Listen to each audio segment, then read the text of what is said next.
ഇപ്പോൾ ഞാൻ കോയമ്പത്തൂർ വർക്ക് ചെയ്യുന്ന കാലത്ത് പനി പൊടി മാത്രമേ ഒരു ഭസ്മം കൊടുക്കുന്ന സ്വാമിയുടെ അടുത്താണ് പോവുക. നോക്കുമ്പോൾ അയാൾ എന്താ പാരസെറ്റമോൾ വാങ്ങിച്ചുകൊണ്ട് പോയിട്ട് പൊടിച്ചിട്ട് കൊടുക്കുക. അതെ, നമ്മുടെ സിനിമയിൽ കണ്ട പോലെ.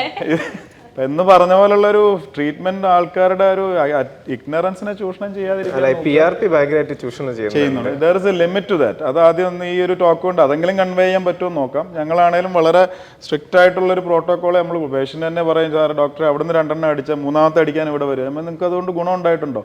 ഉണ്ട്, നമുക്ക് നോക്കാം. ഇല്ല, no, there is something else.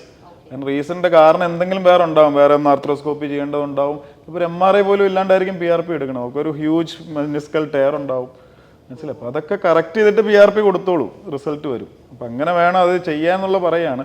ഇതുമായിട്ട് അൺറിലേറ്റഡ് ആയിട്ടുള്ള ട്രീറ്റ്മെന്റിലോട്ട് പോയി വെറുതെ പൈസ കളയരുത്. പ്രൊപ്പഗണ്ട രൂപത്തിലായിട്ടുണ്ട്. യൂട്യൂബിലൊക്കെ കുറെ വീഡിയോ കണ്ട ഓപ്പറേഷൻ ഒഴിവാക്കാം. അതൊക്കെ പിന്നെ ആൾക്കാർക്ക് അറിയാം കുറച്ചൊക്കെ ഇതാണ്. അല്ല, ഓപ്പറേഷൻ വേണ്ട, ഇത് മതി എന്നുള്ള ഒരു അങ്ങനെ ഒരു പ്രൊപ്പഗണ്ട വരുന്നുണ്ട്. അങ്ങനെയല്ല, നമ്മൾ കാരണം ഇൻഡിക്കേഷൻ കറക്റ്റ് ആവും. എങ്ങനെയെങ്കിലും ഓപ്പറേഷൻ ഇല്ലാണ്ട് എവിടെ വേണമെങ്കിലും അവർ പോകും. അതാണ് മെയിൻ. അപ്പൊ ആ ഇഗ്നറൻസിനെ, ആ ഭയത്തെ ചൂഷണം ചെയ്യുന്ന സെന്റേഴ്സ് ആയിട്ട് വരാൻ നമ്മൾ കുറച്ച് കെയർഫുൾ ആയിരിക്കണം.